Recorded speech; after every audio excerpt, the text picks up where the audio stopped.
Eu coloquei o resumo aqui da aula no Word e tal, só para ficar mais fácil como separar as ideias, né? É, basicamente assim, ó, o que a gente tem que pensar? O Brasil teve um período de ditadura, né? 1964 a 1985. Aí esse período foi marcado pela repressão que os militares fizeram em cima de nós, né? E as pessoas que lutaram contra essa repressão, elas foram torturadas, exiladas e foram mortas. Os militares no poder representavam um fator que a gente tem que deixar claro que está presente em todas as análises sociais. Eles representaram a manutenção do capital brasileiro. Esse que é o fator no final das contas. A manutenção da estrutura política que organizava a expropriação do dinheiro do trabalhador. As pessoas que lutavam contra eram perseguidas e exiladas. Quando a gente luta pela democracia, mesmo lutando, falando, estamos numa democracia burguesa, a gente está falando pelo menos pelo direito estrutural de poder se organizar e, dentro da lógica capitalista, poder sobreviver e ter algum mínimo de coisa, de detalhe, né? Aqui, quando a gente está falando, o título dessa aula é Transição para a Democracia Brasileira, Comissão Nacional da Verdade, é como o Brasil foi lidando com o fato de ter sido uma ditadura e o que ele fez com essas pessoas. Então, basicamente, a gente começa pensando assim, ó, eu acho que foi em 79, na verdade, que se criou uma lei de anistia no Brasil. E o que era essa anistia? Era o perdão aos crimes dos indivíduos cometidos na ditadura. Que daí a gente começou a rever, mas assim, socialmente acho que já se sabia, né? Que as pessoas que estavam lutando por direito, os militares estavam fazendo elas terem crime contra a ordem nacional, né? Então a anistia ela é perdão dos crimes, mas a gente já entendeu que eram crimes de pessoas que estavam lutando por nosso direito. Só que nessa leva, o que aconteceu? Muitos militares que eram torturadores e tal, que estavam lá mantendo essa ordem, mantendo o povo, fazendo com que o povo não se expressasse, também foram perdoados, né? Aí a gente tem um salto histórico aqui. Em 2010, a gente vai ter. Não em 2010, no século XX, ele é marcado pela América inteira com ditaduras em seus países, né? Então vai ter é, debates internacionais falando de como hoje as democracias vão lidar com essas formas do que aconteceram, né? E em 2010, a Corte Interamericana de Direitos Humanos pensou na necessidade de começar a reinterpretar essas leis de anistia e ver a quem que ela estava beneficiando, né? Porque ela estava beneficiando muito os culpados pela própria ditadura. E em 2012, aqui no Brasil, no governo da Dilma, teve a criação da Comissão Nacional da Verdade. E a Dilma, por ter sofrido a ditadura também, né? Mas não é nada, não é assim, a Dilma.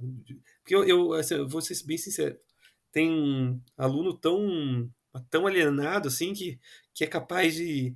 Que sabe, que cai em fake news, que fala um negócio tão absurdo que é capaz de falar assim: isso aí é só porque a Dilma, foi torturada, agora tá querendo caçar os caras, entende? Sabe quando você sabe com o que está falando, tu já imagina a resposta que vai vir e imagina, cara, eu sei que eles vão pensar um negócio tão idiota assim, sinceramente é isso que eu imagino, assim, sabe? Deles achar que talvez o pessoal da Dilma canta alguém que fez contra ela, não tem como ser, não, ela não é um deus na terra onipresente, né, cara? Foi no governo dela e tal, mas é uma criação de um aparato político, né? Então, a Comissão Nacional da Verdade se a gente coloca CNV, né? Mas a ideia é examinar, esclarecer as graves violações que a ditadura fez, promover o esclarecimento de circunstâncias de casos de tortura, então de morte, desaparecimento forçado, ocultação de cadáver e tal. Os militares faziam de tudo para silenciar quem ia contra eles, né? Aí eles matavam. Porque, se eu não me engano, eu acho que é no ato constitucional 1, do 1, ou eu lembro que tá até o 5, eu não lembro do 1 ou é o 5 mesmo. Que aí eles conseguem meio que o direito assim, de não precisar provar a, tão assim de forma explícita o que eles estavam fazendo. E aí começa a dar um aparato assim gigantesco político para os caras poderem fazer torturas e tal e não ter que se explicar, entende? Então, eh, mas obviamente tinha alguma explicação de desaparecimento de pessoa e tal, só que eu acho que não tinha um aporte de uma necessidade maior de explicação, assim, para a população, que eles falam assim: "Ah, desapareceu, vocês que aceitem", entende? Não se criava uma comissão contra isso. E essa é a necessidade da comissão, da verdade, né? Reinterpretar e entender que essas pessoas que criavam essas leis, que criavam, esses relatórios, estavam dentro de um sistema que era para ocultar mesmo.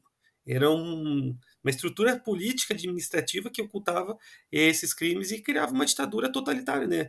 Onde, tipo, você não se você ir contra, você some do mapa, assim. E aí você é perseguido, sumido, né?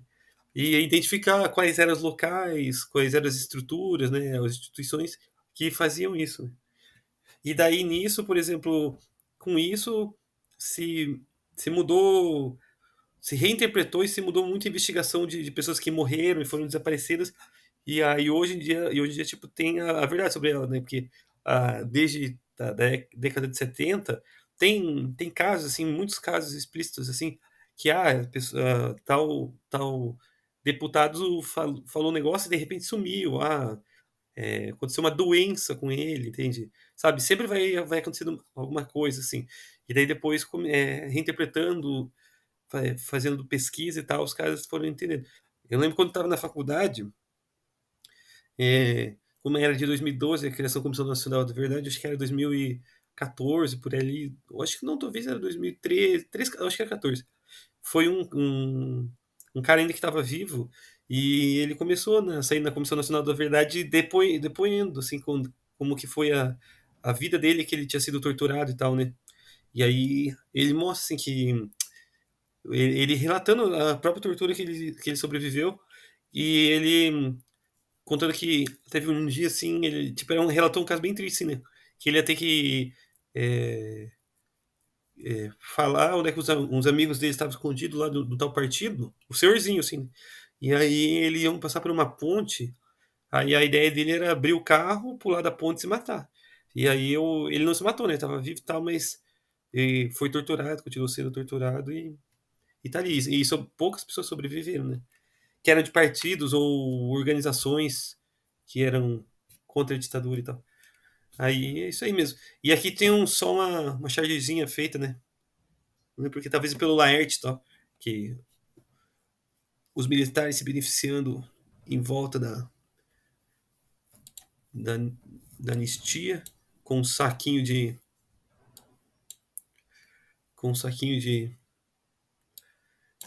cadáver morto e de pijaminha mó bom e velhinhos passando bem a vida, né? E é isso. Um abraço.